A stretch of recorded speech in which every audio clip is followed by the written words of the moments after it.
This is 2002. And Ludacris, on his verse on Gossip Folks, references, number one, the character Timmy from South Park, which is like 2 years old at this point. And then says something of like, I got to squash the rumor. I got a headache, but it's not a tumor. Right after that. Gold.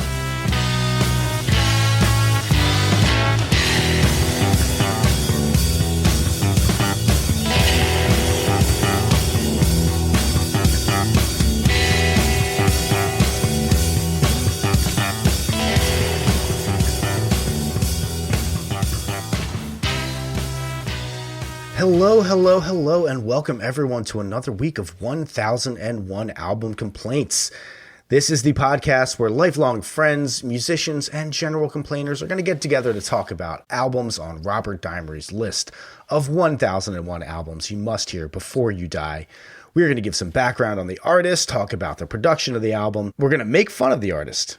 So that's just a warning. We're going to make fun of your favorite artist. We're going to make fun of our favorite artist. We're going to make fun of the stuff that there is to make fun of in music, because there's a lot in music that is worthy of poking fun at. But all in all, we are great appreciators of anyone who goes out there and puts their heart and soul on a track and puts it out there for public consumption. So what are we going to do after we have gone through all of our deep dives on album tracks and talked about the artists? We are going to vote and tell you, dear listeners, whether or not this is really an album that you must hear before you die. Before we get into all of that stuff and start throwing it around the room, we're going to give you a little bit of a taste of what we have been listening to. And because you clicked on the link, I'm sure you already know, we are talking about the November 12, 2002 release by Missy Misdemeanor Elliott, Under Construction. So we are going to throw on first what is undeniably the biggest hit off of this album. Probably something you've heard before, but if not, don't worry. You're going to get enough of it to get a taste of what we're listening to. This is the track, Work It. DJ, please pick up your phone. I'm on the request line.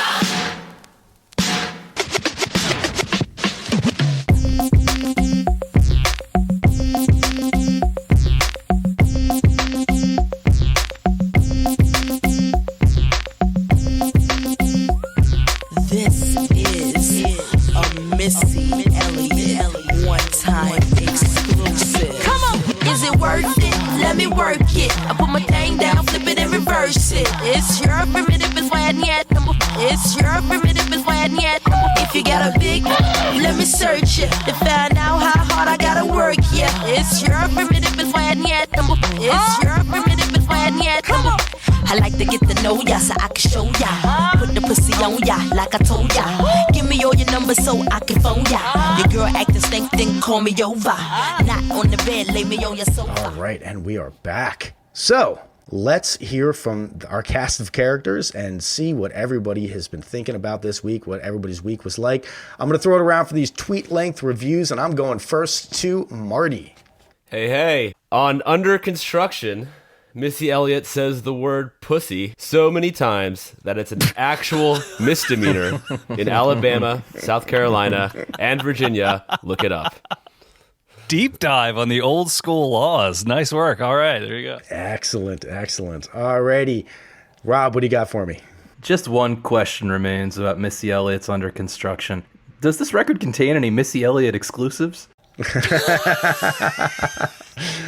Okay. And Adam, what do you got? Hey, everybody, this is Adam.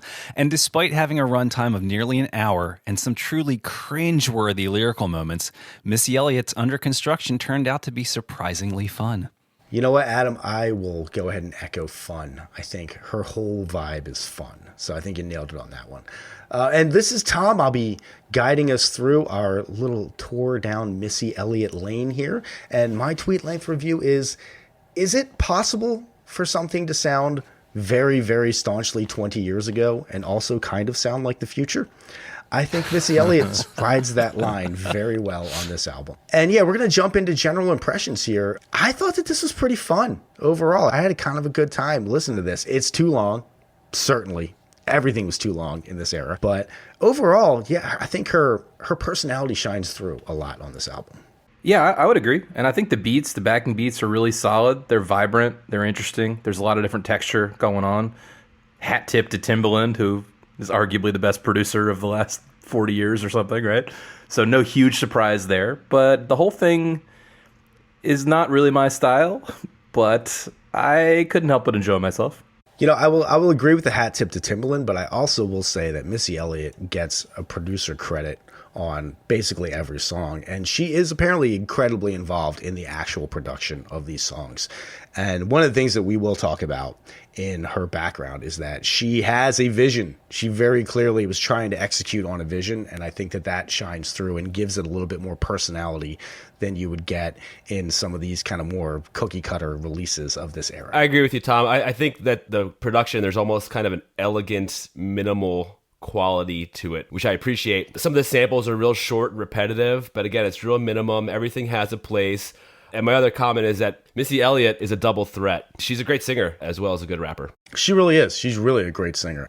I think that one of the things that we're probably going to talk about that's adjacent to this album is that she has a very interesting visual style as well. Her music videos are off the fucking wall. They're really good, and they're really unique, and they're really crazy. Everybody in all of the interviews that I said that that was all her. She would come to these music videos and say, I was creating the music video when I was making this song. This is what it's going to be like. Oh, that's and wild. So she had a very specific vision that she was trying to execute on. Yeah, that's funny because I found myself thinking, oh, the record sounds like an MTV music video, and that it's very hyperactive, a lot of colorful textures, a lot of changes, sharp cuts, etc.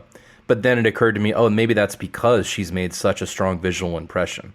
I wasn't really watching MTV in this era, and yet I know her visual style pretty well. Yeah, I was coming in completely new to Missy Elliott. It's a shocker. I know that, Shocker. Yeah, right. I know. Is everyone on the line surprised?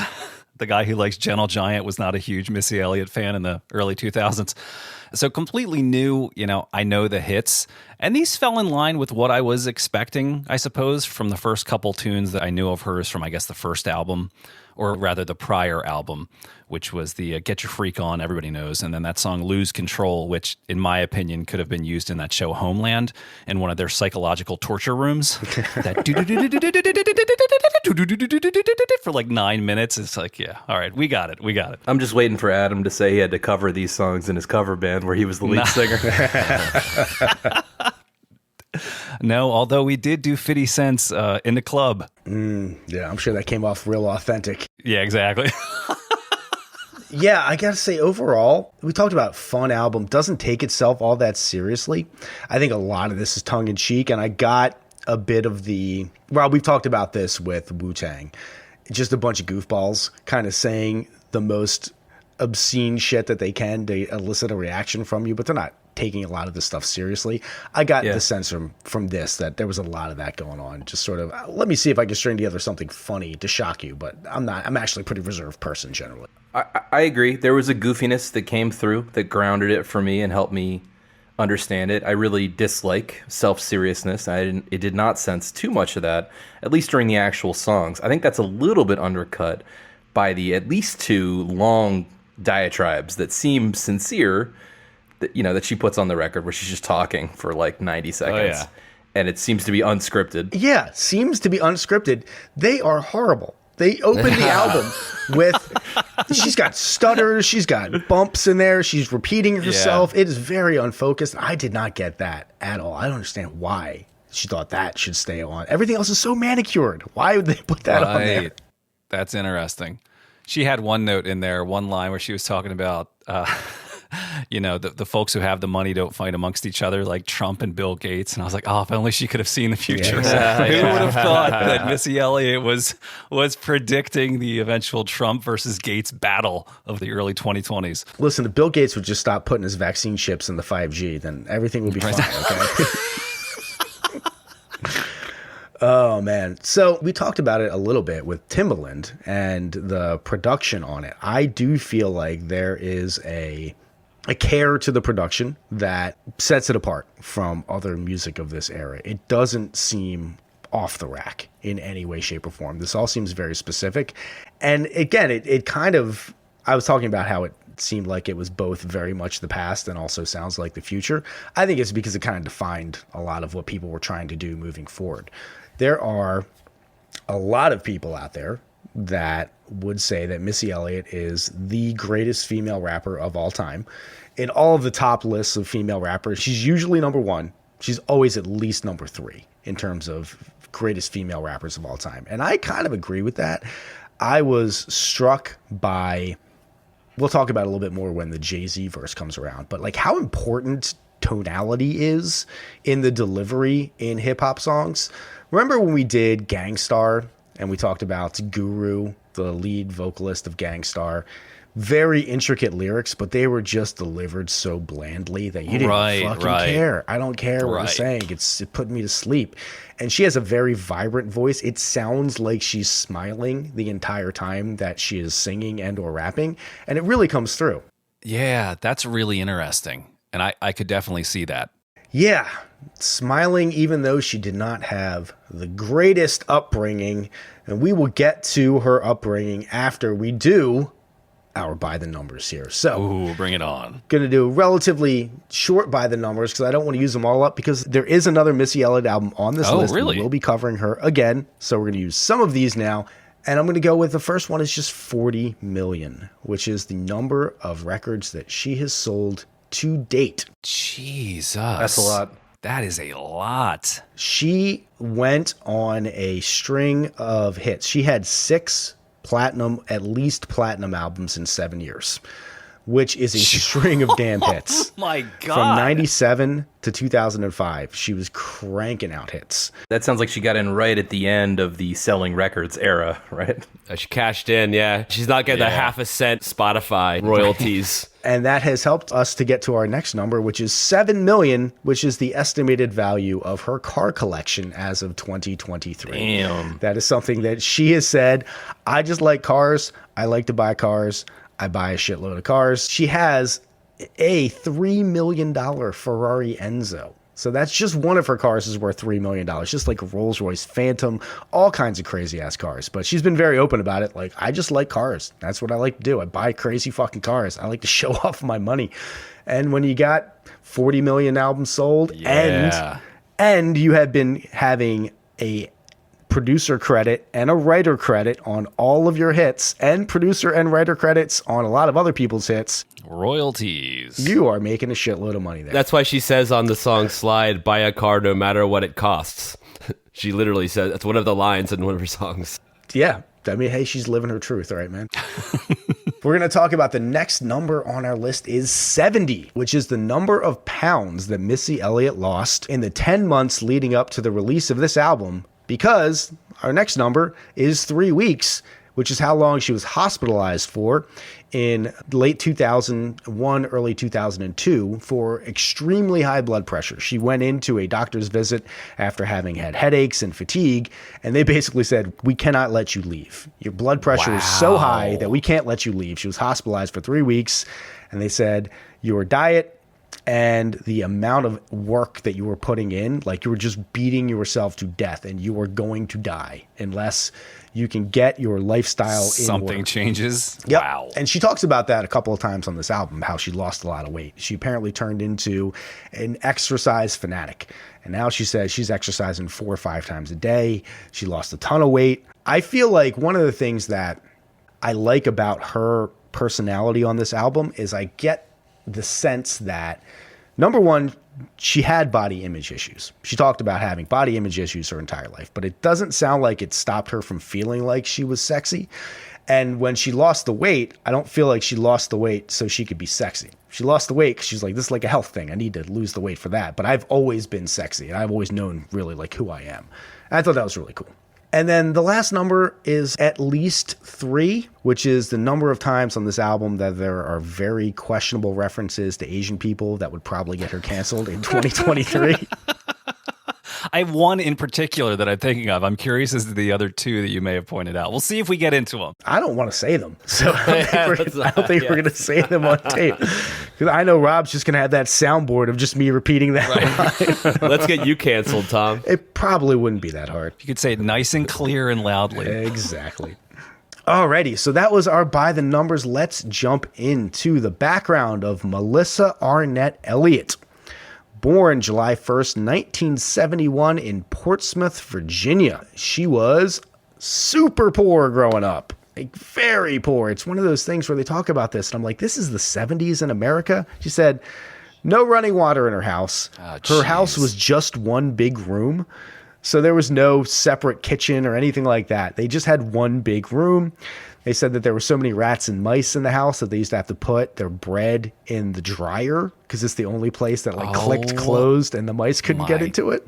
God. Hold on, I can't believe they had a dryer. That feels like one of the first appliances to go. You could just hang that stuff out in the yard. Yeah, they put their bread in their big screen. No, they had the dryer, and they said they had gas at the house, but they could never afford to pay the bill. So they didn't use their heater and they didn't use the dryer because they couldn't afford to pay the bills. So they used the dryer like it was a safe for perishable items that the mice might eat. A bread box. That used to be a thing, right? Yeah. That's crazy, man. So this is also probably not going to come as a huge shocker. Living in a house with only one room and you're so poor that you don't have running water and you don't have heat and you don't have a refrigerator. Her dad beat the shit out of her mom all the time. Probably was not super satisfied with his life and very abusive towards her mother. She claims he never hit her, ever. But she's been very open in interviews about how dangerously abusive he was. He would do stuff like make her mom strip at knife point and stuff like that. And God, she would say that she wouldn't go over to her friends' houses because she was worried that when she came back, her mom would be dead. Terrible, terrible, terrible shit. Very rough and tumble growing up. This is another thing that normally I wouldn't bring it up, but she's been pretty open about it and talked about it, that she was sexually abused for a year when she was 8 years old by an older cousin. And I bring these up more to bring it back to her personality because she seems like she's really happy and she does seem like she has a good sense of self. And to be able to come out of that situation not completely broken and defeated, I give her mad props for that. It is kind of crazy to be able to walk away from that kind of stuff and not just have it define your entire life. Part of the reason why I think it didn't completely break her is that she had been focused. Every single person in every single interview that knew her as a child says, oh, Missy said she wanted to be a singing star. From the time that she was old enough to know what she wanted to do, she would put on shows with her dolls in her room. Every place that she would go to, she would just stand up on tables and stand up on the bed and just start singing. That's all she ever wanted to do. And that's the one thing that she shared with her dad. Actually, her dad was very into music, and so they got into music together. She was not a great student, but she also tells the story that at one point they gave her an aptitude test at school. And then they came back and made her take it again because she scored so high. They thought it was like a freak incident. And so they made her take it twice and like, oh, you're like a genius. You should be able to ace every class, but you just don't care about anything but music.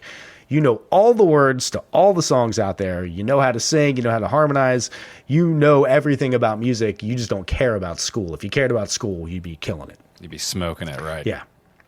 She would apparently, and this is at the time where her mom talks about being so poor that she would have to go to aunts, uncles, cousins, and ask them for $3. Like, can I have $3, please? I need $3. But Missy would apparently write letters to Janet and Michael Jackson almost every day. And her mom would spend an obscene amount of money on stamps. Wow. And she would just write letters to Michael Jackson and to Janet Jackson to try to get them to come to her house to meet her. And she said that she would say she had cancer. She would say that like her mom was dying. She would like everything in the book. She's like, everything in the book I could send out to them to try to get them to come. And it's like, well, unfortunately it didn't work. Maybe if she was a young boy, she might have gotten more. Oh, burn. Boosh.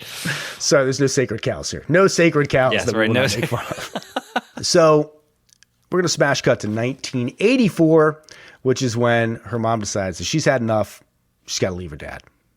So they do this clandestine thing where her dad thinks that mom's going to work and Missy's going to school. Mom leaves in the car to go to work. Missy goes to the school bus. Mom like hides around the corner, waits till the dad drives away for work. They go back. They pack up the whole house. They say they left their dad with a blanket, a plate, a fork, and a spoon, and that's the only thing that was left in the house. Damn. They took and the then dryer. They escape. At that point, I'm guessing they probably pawned the dryer by that point. Yes. But no, they pack up all their stuff, and in an effort to get out of this very abusive relationship, they go all the way to Portsmouth, Virginia. They actually stay in the same town. I was going to say, is all this still happening in Virginia? Okay. It was all still happening in Portsmouth. Apparently, though, her dad was like, you know what? Message received. No contact with Missy again for 20 years. No contact until conveniently she happens to win a whole bunch of Grammys. Let me guess. Right. She buys her first Maybach or Ferrari, and the dad shows up. Hey, here I am. So, 1985, she goes to Manor High School, and she's still in Portsmouth. It's right at this time she meets Timothy Mosley, a.k.a. Timbaland, also from Portsmouth, Virginia, which is kind of interesting. You know, you wouldn't have thought that they were like childhood friends, but they've known each other since she was in high school. She had started a group called Sista. Actually, no, I'm sorry. At the time, it was called Fazy, and it was a singing group, and she'd seen Timbaland spinning records and basically went up to him and was like, make me a beat. And he was like, oh, I don't really do that. She's like, no, you do. Trust me. Just make me a beat. And so he makes her a beat. She writes the lyrics for it, comes back the next day, and she's like, make me another beat. He's like, who the fuck are you? Like, but they just develop a relationship. She keeps coming back and writing lyrics for beats for his songs, and that's how they end up. And they're teenagers at this point. They're teenagers right? at this high point. school. Yeah. Okay. And so her group Fazy gets a little, you know, you get a little bit of local cred. They have a single that's getting played on the local radio stations. They get their big break when they crash an after party for Jodeci in 1991. Apparently they sing for Devontae Swing, and he loves it, has him sing for everybody. And he's like, I'm going to make you girls a star. I'm going to sign you guys to a record deal. And lo and behold, they get signed to a super shitty record deal. And she's even said, like, we didn't read it. We were just like, we're going to make so much money. Who cares? But they get signed to a record Exploitation deal. records. Apparently, Devontae Swing had never actually produced any acts before, and he wanted to become a star maker. And so this was his first go at becoming a star maker. He moves them all up. He doesn't even move them. He just tells them to come to New York City. They all move to New York. They work for a year with Timbaland on this album. And right before it's about to be released, the record label is like, wait, what were you doing over there? No, we don't condone this at all. Completely drop them. God. The record gets shelved, never gets released. And Devontae Swing is like, okay, well, the record label doesn't have any confidence in you guys. Fuck that. I'm going to make this work all on my own. They move up to Rochester, New York, in the basement. Home of hip hop. Yeah, right. The birthplace of hip hop. Well, they go to this place that's literally called The Basement, which is Devontae Smith's basement. And, and they have a bunch of acts that he is trying, it's like his stable. He's trying to get them all off the ground. And apparently during this time, it gets super contentious to the point where like things are getting smashed and chairs are getting thrown around because Missy Elliott starts showing him up.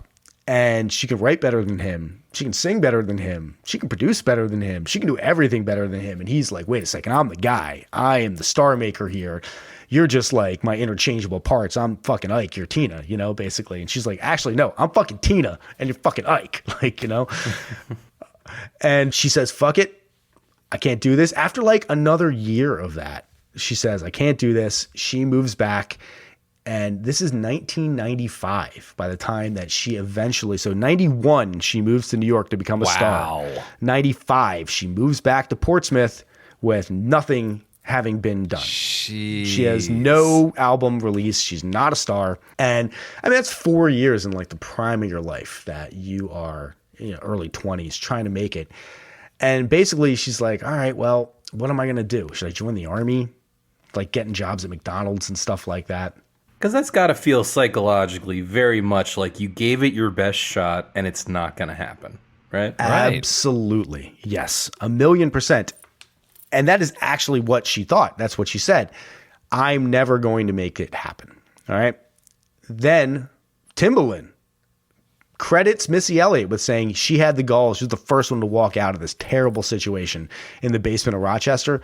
Shortly after, he quits, moves back to Portsmouth. Now, Missy said she didn't have any connections, but Timbaland, because he had been doing some DJ work, he had some connections, and he ends up getting in touch with the record label that is going to produce Aaliyah's next album. Aaliyah, who had just gotten out of a relationship with R. Kelly, both professional and personal, and I don't know exactly what teen years she was when they got married, but it Oh, was God, that's not 18 right. or even close to 18. She did a stint in his basement as well, right? I mean, yeah, it's all really predatory and super fucked up. And you know what? R. Kelly, fucking rest in prison, because I have no sympathy for We're it gonna at have to that put point. the child abuse trigger warning on this episode. I think so. Dude, in the music industry, like crazy. I feel like I was going to say in the music industry in the 90s, but I'm like, no, it was the same in the 80s and the 70s and the 60s. And the too. right. Yeah. Wow. In basically every era. But they get in touch with Aaliyah, and Aaliyah chooses Timbaland and Missy Elliott to be producers on her new album that's coming out. And so Missy Elliott's like, well, I guess maybe I got a shot at being a producer. And so she starts being a producer. They produce 4 songs that are on Aaliyah's album, One in a Million. And boom, Missy Elliott's in demand as a producer. She's getting calls from Mariah Carey. She's getting calls from all of the main female artists at the time, like Eve. All these people are like, hey, you did really great work. We want to work with you. And Missy's like, I'm going to be a producer now. That's my role. I'm just a producer. And she starts producing a bunch of really great work. Basically, what she's doing is she's putting this new kind of fresh sound on other people's tracks. And part of the way that she's doing it is through her doing vocal stuff that's not a lead line, it's not a hook. It's just kind of her making weird noises and adding accoutrement to these songs. And those end up being the ones that people are like, that's really unique. Like, that's really cool. Who is that? Who's doing that? And word gets out that it's Missy Elliott. And she starts getting people saying, hey, maybe you should do your own thing. And that leads to 1997. She gets the confidence to say, I am going to try my own solo thing. Elektra signs her to a record with complete artistic freedom. Her own carve-out label with her and Timbaland to be able to produce any new artists that they want. And so you talk about, like, why does she have fucking $7 million in cars? Yeah. Right from the beginning, she had total control artistically. She was writing everything. She was producing everything with her long-term partner. Timbaland, it's the ideal, but she earned it. She worked really hard to get to that point. Hell yeah, man. Did you say Elektra? Elektra, yeah. Can we just hat tip to that record company? They've been through a lot, from the 60s being a folk label to signing the Doors and Love to getting Iggy and the Stooges off the ground.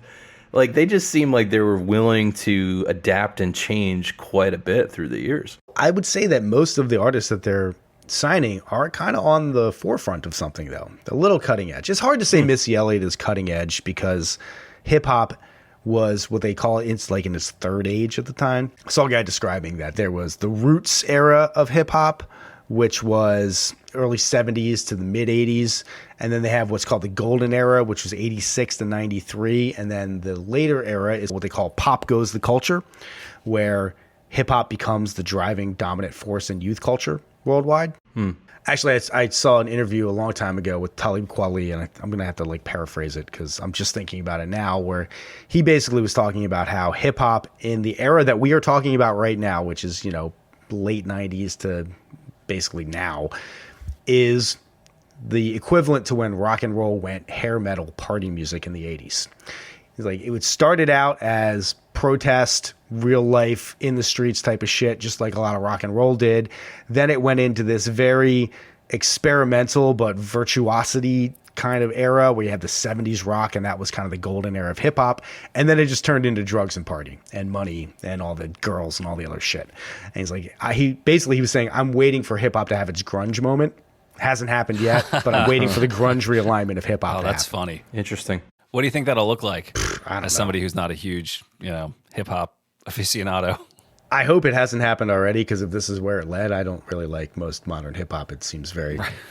It's taken away the things that I like the most, which are witty lyrics and personality, and replaced it with a lot of unintelligible lyrics. Sure. Either way, with 1997, Missy Elliott releases Super Duper Fly, goes platinum, and then that starts this 6 platinum record run over 7 years. The 4th of those albums is under construction, and that is what we're going to talk about now. It is...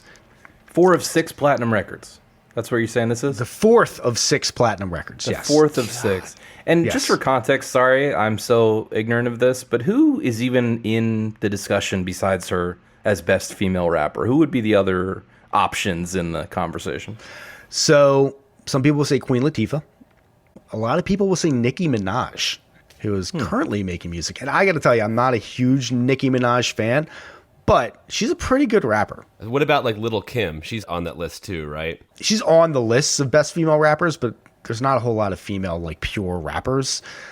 She's much more of the, I'm trying to be extremely provocative, but I don't have that kind of not taking myself seriously vibe that Missy Elliott has. Another female rapper that's up there that I wholeheartedly agree with is Lauryn Hill. She hasn't done a whole lot of hip hop stuff after, the Fugees and like Miseducation of Lauryn Hill. She went a little more folk after that, but she's a really good rapper. Cool. Thank you. One of the things that a lot of in seeing interviews, it's mostly women talking about Missy Elliott and how she opened doors for women in the music industry to be something other than a sex kitten and something other than the arm candy for a male rapper. And you can hear it on some of these songs where she has a male rapper doing a verse and she's doing a verse as well. She's right up there with them. In fact, there are a lot of people who would say that Missy Elliott is like top 50 of all rappers of all time. And I actually would probably agree with that. I think that overall her lyrical flow is compelling, and I find it to be pleasant to listen to. Yeah, I would agree. Just to keep it in the like cultural context of where hip hop was at the time, I have to admit, even though I previously complained about her monologues on the record, there was one that gave me pause, and I have been thinking about it all week in the back of my head, where she talked about how hip-hop had finally achieved its respect. It went through its process, and now the mainstream culture respected it. So it's that process you're talking about of the subculture eventually rising up and becoming the culture. But I guess maybe you're telling a story here about how there's always new frontiers to break, and this was the females being accepted as valid rappers frontier. Yeah, this was a lot more of, it's almost like if you look at the lineage of hip hop on the male side, every year there's 3 or 4 threads that are all interconnected to each other. It's not as clear cut as it goes from Queen Latifah in the 80s to Missy Elliott in the late 90s, but the gaps are way more pronounced in the female lineage. And she was one of the females that not only as a rapper, but as a producer. There weren't a whole lot of female producers that were star makers. There weren't a whole lot of female producers that were getting credit as a producer on the technical side of things. And so she got a lot of respect from the male part of the industry that was not being shown on females at the time, and opened the door for a lot of other females to come in and do that thing, which I think we've all seen can be the more lucrative side of music, which is being the star maker of, I'm going to find talent, I'm going to produce that talent, and I'm going to make money off of their records because I'm producing their records. Nice. Good on her. Yeah. So here we are. We got Under Construction. It is universally acclaimed when it's released. Again, November 12th, 2002. Universal acclaim, goes 2-time platinum. And we're going to jump in and talk about some of these specific tracks. We already touched on it a little bit, but we are going to revisit the smash hit off of this album, the song Work It. Boy, lift it up, let's make a toast. Let's get drunk, it's gonna bring us closer. Don't I look like a Holly Berry poster? See the Belvedere playing tricks on ya. Girlfriend wanna be like me, never. You won't find a bitch that's even better. I make you hot as Las Vegas weather. Listen up close while I take it backwards. Okay, begins to listen me with you. I'm not a prostitute, but I can give you what you want. I love your braids and your mouth full of phones. Love the way my ass go boom. Keep your eyes on my boom. Alrighty. Marty, what'd you think about this one? Oh, I think it's a real fun song. I was listening to it earlier in my office, and I turned my head, and my wife looked like she was dancing at the club in the living room. It's kind of got that vibe to it. And the other note I have on that song is, at the very end of it, it references a sample that is used, I feel like, in lots of different hip-hop songs, which is those 2 bells sounds at the end. Ding, ding, ding. Yeah. Don't kind of like a ride cymbal, right? Yeah. And that's from a song called Take Me to the Mardi Gras by Bob James. I feel like it's on tons of rap and hip hop songs, but I had to look it up because I hear this all the time. Yeah, I feel like that's in a Beastie Boys song, maybe. I think so. I feel like that For the Ladies is maybe a reference to the Beastie Boys. I don't know. Yep. I have a bad experience with this song. So first off, this song is great in retrospect, but this song came out in the summer, or at least it was like the song of the summer when I was gigging in a cover band. And the way the cover scene would always work is that you would go to the club, you'd bring PA, but there was usually, especially at like the beaches, there was like a built-in DJ system that was as loud as a jet engine. And so we would play with like our dinky PA. And then when it came time for like the set break, when the DJ would play, it was always this song. And it was about 60 decibels louder than us. So I just have a bad feeling with this song where it's like, oh man, it was so anticlimactic when we would come back on because it was quiet and we weren't playing this. So, but yeah, overall, badass tune. And this had something to that reverse it thing. That's just brilliant. Yeah. It reminded me of the MIA, the Paper Plane song, where the gunshot in the chorus, right? It's like it's out of nowhere and it sticks in your head and it's loud and it's mixed out in front. And it was the same thing with this. It's just like, what a little hook where you're running the line backwards and rhythmically it's so catchy that you can sing along to it. How crazy is that? We're all singing along. We're France, you know what I mean? Like we're going along with a backwards line there, which I just thought was genius. Yeah, I had heard the song a bunch of times, but I never realized it was a reversed lyric until I really started listening to it and taking a glance at the lyrics. And it's funny you mentioned MIA. It definitely made me think of Paper Planes also, but mostly because of the elephant trumpet insertion instead of a word little trick. Yes. I think that's a very clever little move to pull. I'm kind of surprised we haven't heard more stuff like that since. I think this predates Paper Planes, but sort of since this and that song. I like the fact that elephant is in place of saying if you got a big dick, they say if you got a big like an elephant trunk, which it's great. That's good. It's clever. Yeah, it really it's funny and it's self-aware. She had another animal reference though that turned me off, right? So without getting too explicit, she's talking about, people pleasuring each other and she says to go down and eat it like a vulture. I'm not sure if you've ever seen a nature documentary, but vultures eating is not a sexy act at all. It's like, oh God, just rethink that rhyme. I just watched Jackass 4 this weekend and there was a vulture sequence in that. They eat with gusto. There's a lot of there you go. All right. That's a good point. Before we move on from this song, because I do think that you guys touched on it before, that trick, the little hook trick with the reversing it, stellar. Just no notes, killer. But the overall production of the song is really good in that it is both repetitive, but then it will jump you out of that and kind of come back in when it talks about like, hear the drummer boy go pa-rum-pa-pum-pum, then the drum roll kind of starts. It's not just like a Cypress Hill song, which is like, we're going to have this one song that goes, meh, meh, and it never stops for 4 minutes. Yeah. It brings you in and out of it in a way that doesn't get tiring and boring. It feels silly to have to say this, but yeah, it feels like it reminds you that in a lot of other material, it feels like the production's phoned in. Like they created a loop and they said, my job is done, and they left the studio. And this one, it's like they stayed for the production, for the lyrics, and they continue to modify the production and the backbeat along with what's going on with the vocal. Which, that should be every song, but it's not. It's definitely not. And a lot of songs, especially in this era, were a guy like Timbaland making a beat and selling it. I remember there was a time where Timbaland had sold the same beat to 2 different artists and they both had top 10 hits with the same beat at the same time. Oh, yeah. It's because neither one of them said it was exclusive. You know that just means that she's the only artist that is on this one, right? No, she says it on the Beyonce. She says it on the Beyonce track. That's not accurate, though. Does she say it on the Beyonce track? Yes. Yeah. Oh, God damn it. I thought it was the ones where it was just her. Maybe it's the ones where just she wrote it. I don't know. I wanted to mention, too, that harkening back to one of our earliest episodes, the LL Cool J Mama Said Knock You Out beat. I remember us researching, or you coming with the research, Tom, that beat had been shopped around and even turned into other tracks before it became a hit for LL Cool J. Yeah. And that involves a lot less of I'm the producer in the room crafting the song with you, and more like that process of like, here it is, off the shelf beat, you just do your thing over it. And you can tell it's the care. We've talked about this a ton with drummers, Marty, no offense, but it's problematic with a lot of drummers that we've played with that they don't want to really be involved in the songwriting and they're sort of just kicking rock beat 2, 3, 4, whatever, irrespective of crafting a specific beat for the specific song to make it sound fresh and new and not just kind of stock. Right.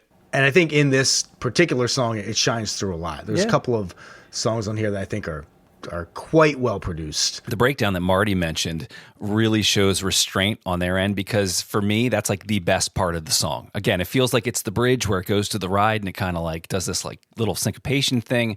And the fact that that is so catchy and they make you wait for it. That's They make cool, you yeah. wait 4 minutes. And that's my favorite part of the song. And so I'm like hanging on, like, come on, where is it? There it is. Yes. And they actually carry the song out with that. So well done. A lot of care put into it. Again, Missy is intelligent. She knows her craft really well. And again, has a vision, is executing on it. Let's talk about Back in the Day. Brothers and sisters, I don't know what this world is coming to. What's up, Missy? Timbo. This is another Missy Yes, Pop. exclusive. Yes, one for the butters. I came from the gutter. No, I came from my mother, but you know what I mean. Hope is here to stay like permanent crease in your jeans. Me and Missy be the new tag team. Woo, there it is. We like Ray and Ghost, AG and Showbiz. We public enemy number one. Our Uzi weighs a ton. This is a house run. What happened to those good old days when hip hop was so much fun? Oh, house parties in the summer, y'all, and no one came through with a gun. It was all about good music, y'all. It helped to relieve some stress.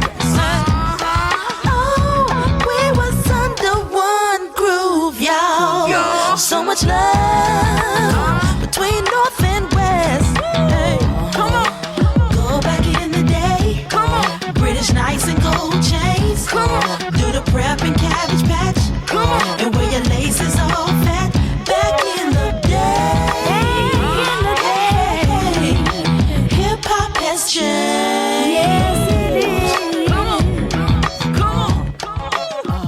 Is this purposely a rehash of the Jay-Z hit Izzo? Did you get any of those vibes? I didn't get that vibe. The riff is kind of similar, if pitched differently, and they both start with like a megaphone hype man vibe. And of course, Jay-Z's on the track. It just, listen, Jay-Z always starts like a fucking, he always hypes himself before he starts every goddamn verse. He's always hyping himself. All right, fair. Listen, I could be talking out of turn, but it just, Yeah.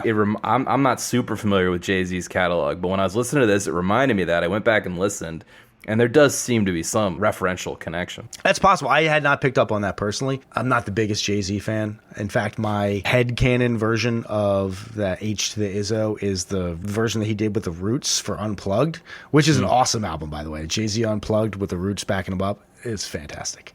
But the whole reason that I put this song on here was I wanted to contrast Jay-Z's verses versus Ludacris's verse on Gossip Folks that we didn't put on the focus list, but I would like to drop in Ludacris on Gossip Folks right now.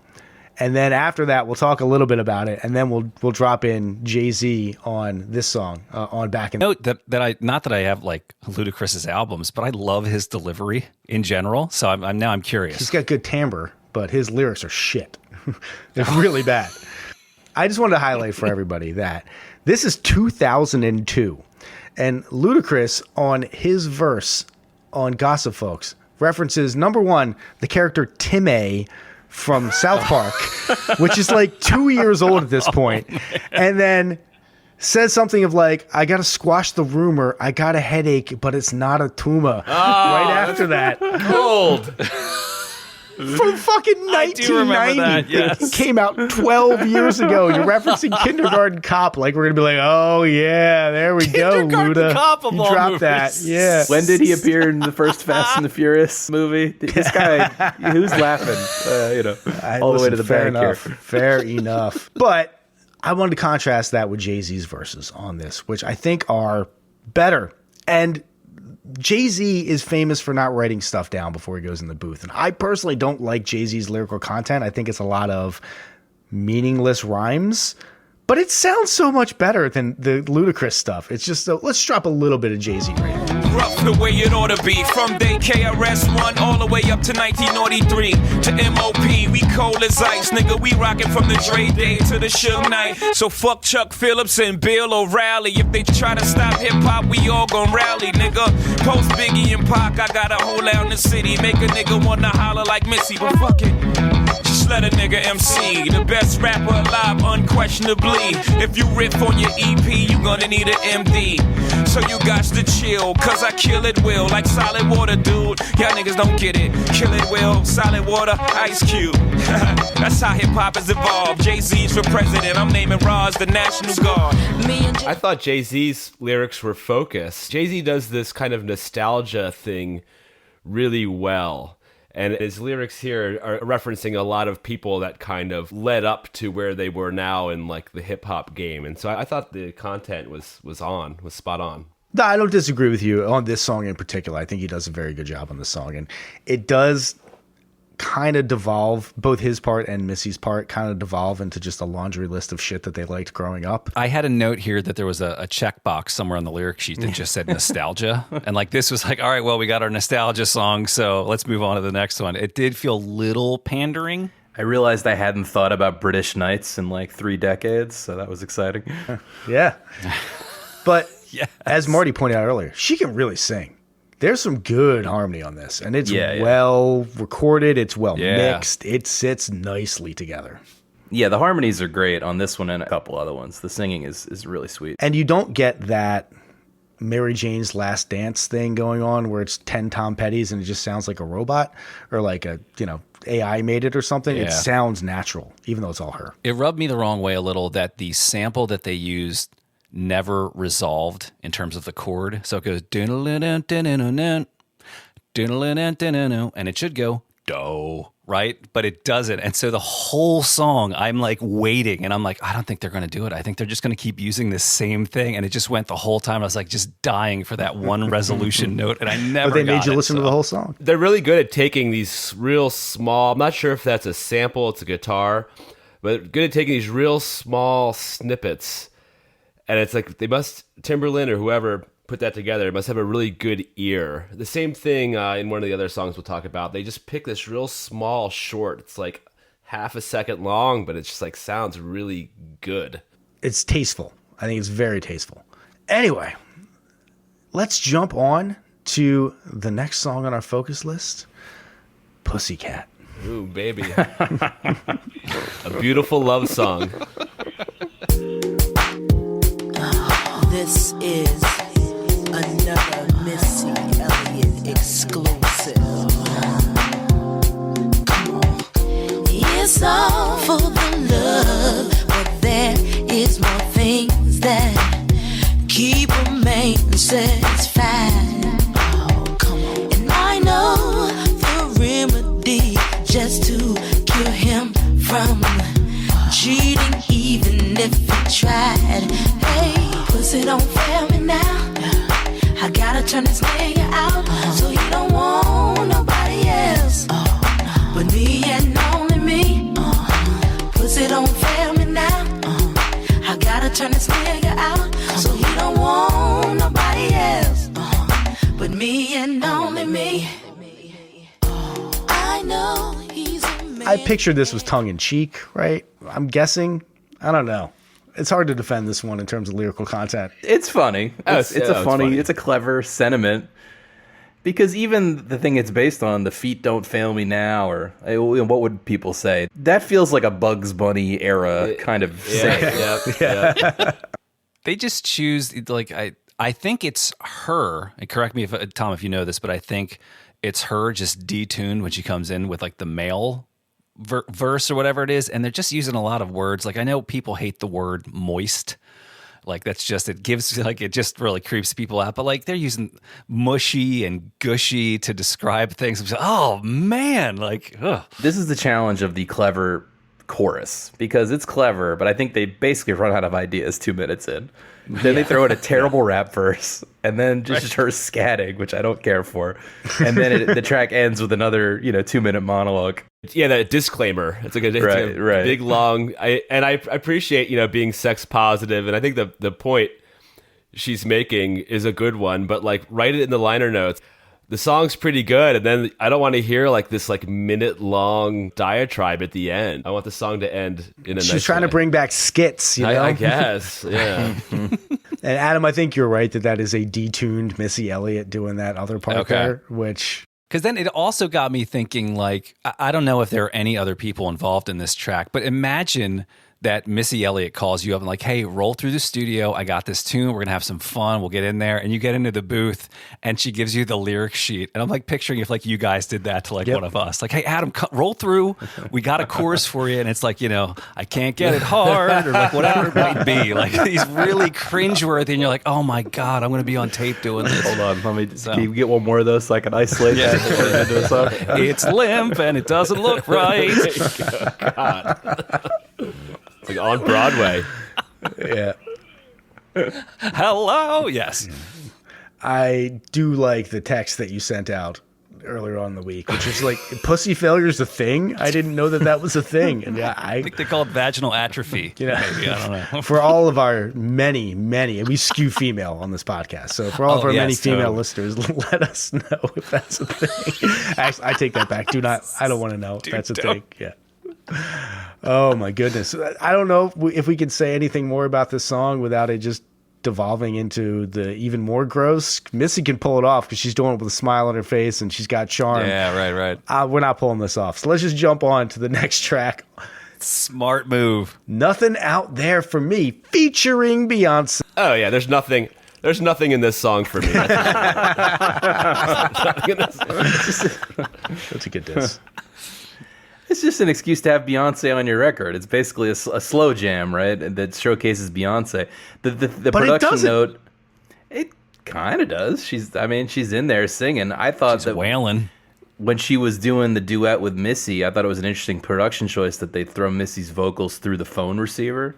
Yeah. Like it felt like I don't even want to compete with Beyonce. Well, it's funny because they were both phoning it in. Why did they not have them both in the phone? Also, are we going to talk about the fact that she calls Jay-Z a LL Cool J ripoff on the track?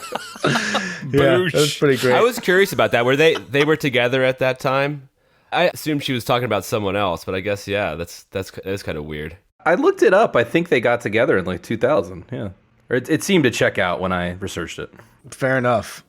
My note on this was, how do you take extraordinarily charismatic and funny Missy Elliott and undeniable performer like Beyonce and wring all of the charisma out of both of them and end up with this fucking dog shit track?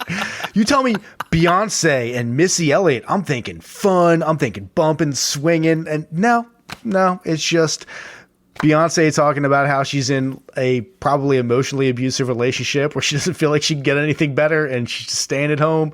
And I was not impressed. And just from a production standpoint, I mean, singing wise, Beyonce sounds great, but that overdriven effect is way too distorted.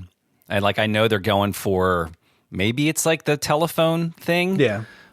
But it is so overdriven that it's distracting. And there's a couple times where she hits like a loud note and it's almost to the point where you like reach to turn it down a little bit because it's got that distortion too. So it was a little rough. Well, yeah, phone speakers are notoriously the shittiest speakers that you can play something through. It's like, how about we make it sound like it's coming through the worst possible interface? Yeah, a phone. It sounds like one of them's in fucking prison and they're calling the other one. It's yeah. Through the glass thing. Didn't like it at all. And again, it seemed like a wasted opportunity for Beyonce, because even when Beyonce's doing her vamping, doing her like, hey, that didn't sound like she had rehearsed it a whole bunch, because there were notes in there that they're not bad notes. Beyonce doesn't really hit bad notes, but it just could have been better. And they could have done that collaboration a lot more justice if they, number one, had used a different premise. I get the premise they were going for, but I think after you hear this, you say, well, maybe we should try a different premise.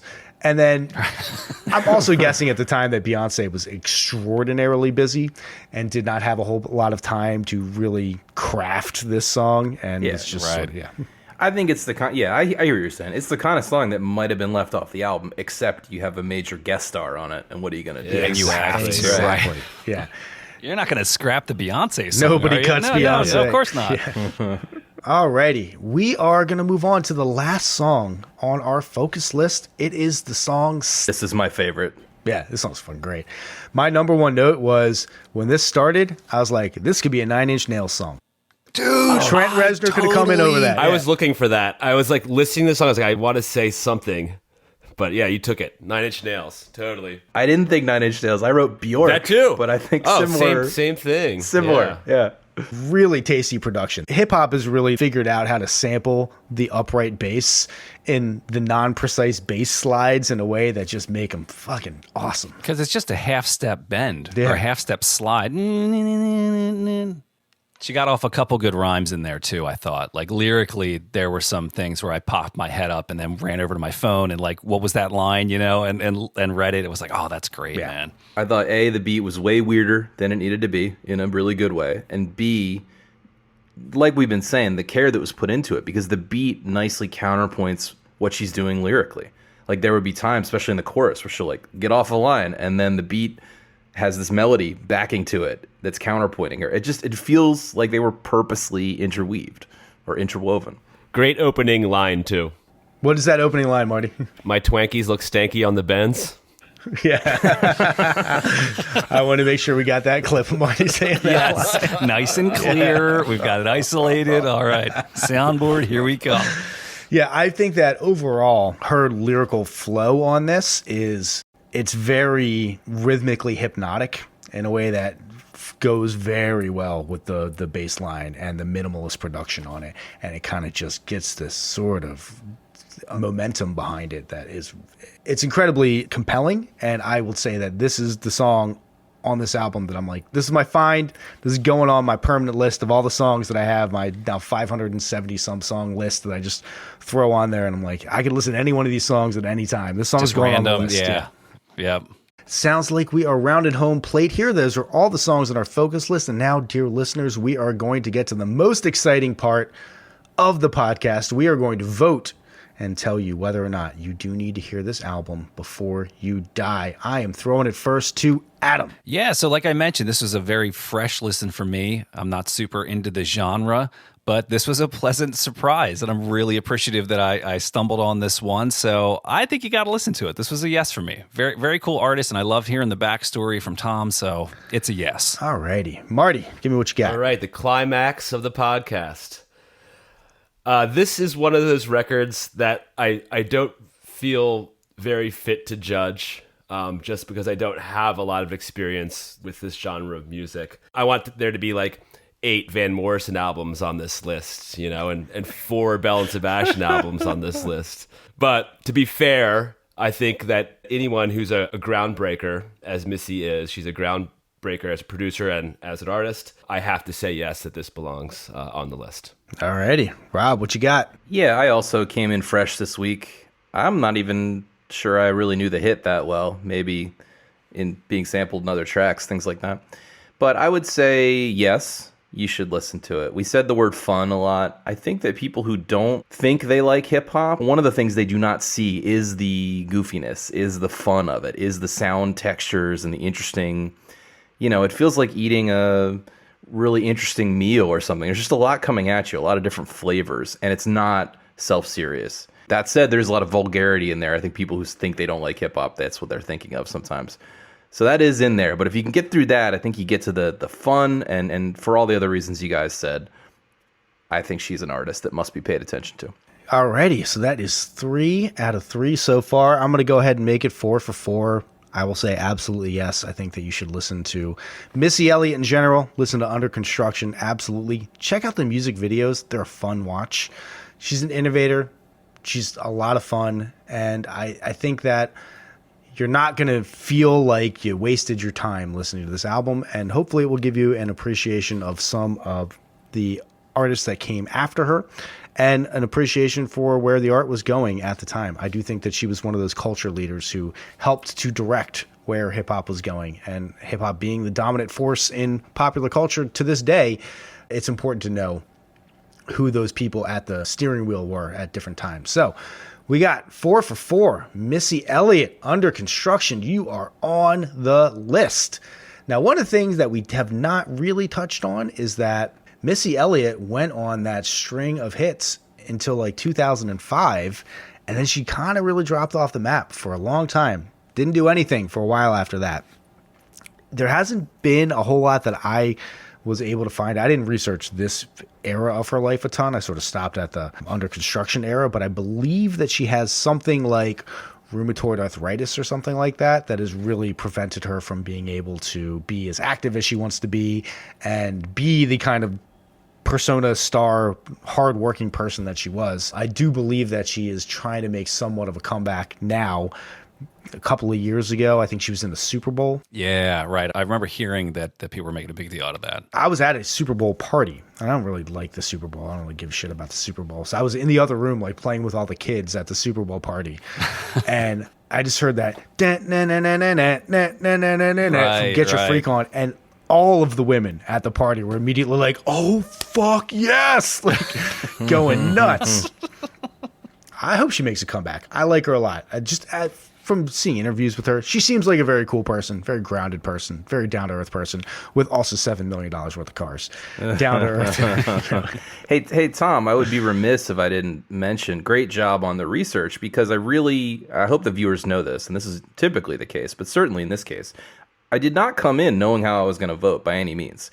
I wanted to hear the context in the background, because, yeah, it was a fun record, but your explanation and like understanding where she's coming from and what she did, what she contributed to this record, is just so darn important. So I think, just wanted to say that the context and the history is key. So great work. The people out there that are huge Missy Elliott fans are going to find a bunch of shit that I got wrong, a bunch of context that I missed, because I had 1 week to try to research this. And frankly, I was on vacation for half of that. So I only had half a week to do a lot of the research on this. And, but that's what we want. We want you to write in. We want you to tell us what we missed, what we could get more specific on, or maybe things that we didn't go deep enough on, or things that we completely whiffed, missed some context on. 1001 album complaints at gmail.com is where you can write to us and let us know. You can also leave us a review. That'd be great, but we'd love to hear from you guys.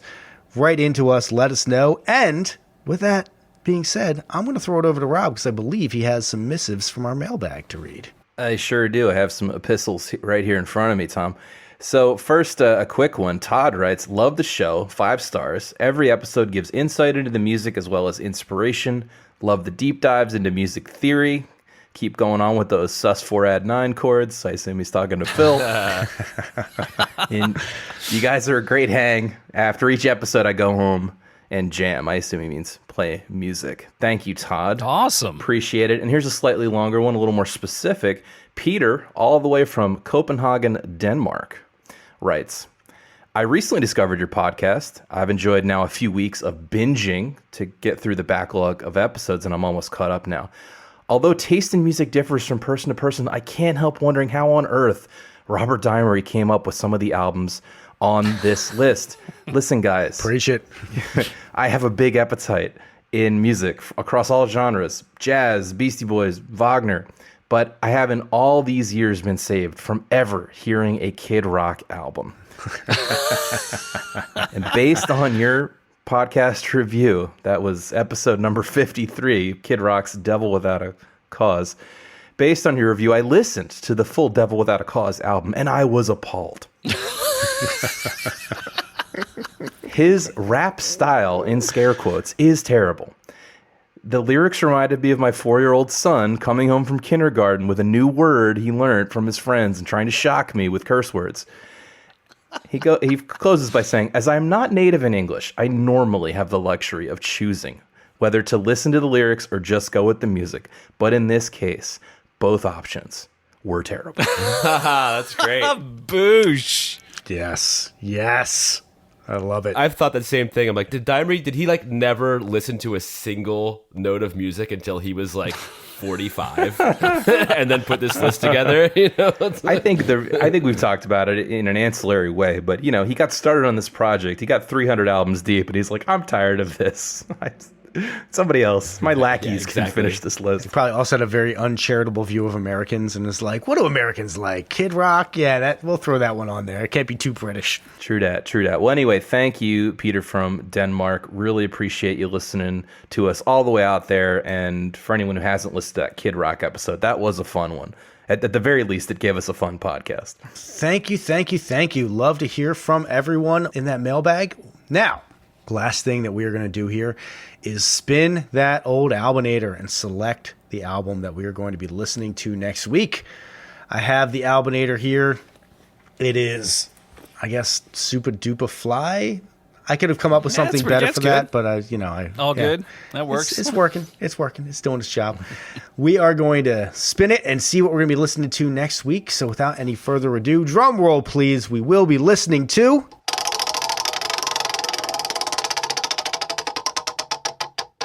All right, the album is Crime of the Century, and the band is SuperTramp.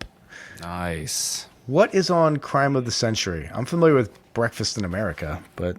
I think everyone is familiar with Breakfast in Yeah, America. yeah, I'm not saying to kill That's them like special. the mega, Just saying, I'm familiar the with mega that one. hit. No, I just meant that I feel like that's like the, Breakfast in America is like the huge one. Is this like their first record, maybe? I feel like they had some weird thing where weren't they like privately sponsored by some rich guy who just liked them and wanted them to keep making music? Yeah, they had a patron or something. Yeah. I guess we'll find out more. Oh, you know what song they sing? Oh, the Logical song. Yeah, hell yeah, man. When I was young, blah, blah, blah, blah, blah, blah, blah. Yeah. But that's on Breakfast in America. Oh, that's called Breakfast in No, America? that's on Breakfast in America. Oh, yeah, exactly. Yeah. You definitely know a few of their songs. They have a few huge hits. I'm looking forward to that. So, for 1001 Album Complaints, we're going to wrap things up here. Listen to Crime of the Century, not Breakfast in America, even though that's all we talked about. Listen to Crime of the Century by SuperTramp That's why I was so goddamn next week. confused. Until then, for 1001 Album Complaints, thanks for listening. I have been Tom. I'm Adam. I'm Marty. And I'm Rob. Aboosh.